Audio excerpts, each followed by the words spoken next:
जनाब प्रिंसिपल साहिब, मेहमान खसूसी, असातिज़ा किराम, आए हुए मेहमानान और स्कूल फेलोज, अस्सलाम वालेकुम।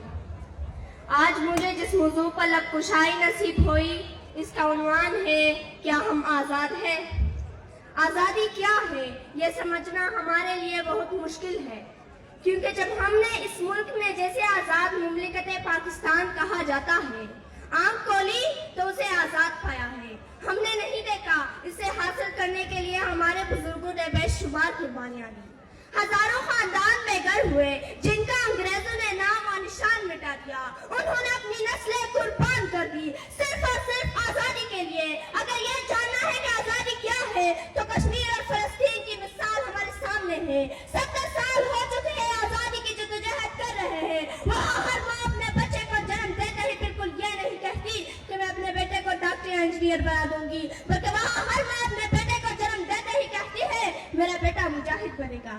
जनाबे वाला, मेरा ये ईमान है कि अल्लाह कभी भी किसी कौम की इतनी जद्दोजहद को रायगा नहीं जाने देगा, जबकि इसके बर्क्स पाकिस्तान जिसे हम आजाद कहते हैं, जिसमें हम नारा लगाते हैं पाकिस्तान जिंदाबाद, लेकिन हम ये भूल जाते हैं कि इसे जिंदा कैसे रखना है।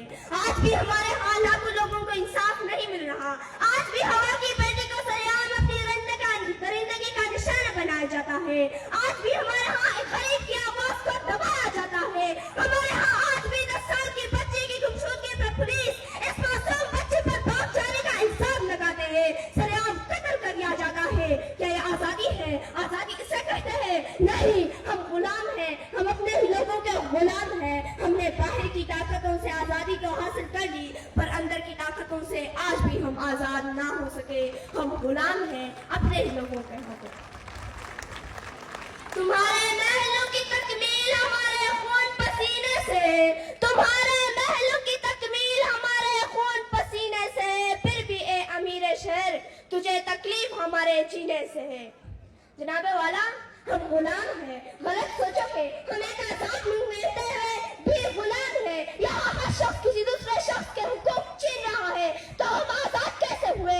आजाद कौमों में तो हर शख्स को उसकी इज्जत आबरू, उसकी जान और माल की हिफाजत का हक हासिल होता है। इस मुल्क ने हमें एक शनाख्त दी, लेकिन अफसोस हम खुद के हाथों ही अपनी शनाख्त खोते जा रहे हैं। जो कौम अपनी तहजीब और सकाफत को खो देती है वो कभी तरक्की नहीं कर सकती। क्या हमने इस मुल्क को बचा के रखा है? अगर हम आजाद हैं तो दूध बेचने वाला आजाद है, जितना मर्जी पानी डाल सकता है। लिफाफे में लिपटी सहाफत आजाद है, पैसे दो और चर्चे लो, हम आजाद हैं। हमारे इंसाफ भी बिकता है, सिर्फ दाम बढ़ाओ, फैसला अपने हक में करवा लो। हमारा ताजिर आजाद है, मिलावट शुदा माल बेचता है आजादी से। दवा फिरोश आजाद है, तो नंबर अद्वियात बेचते हैं। हमारा मिलकर आजाद है, हमारा हर तबका दो नंबरी में आजाद है।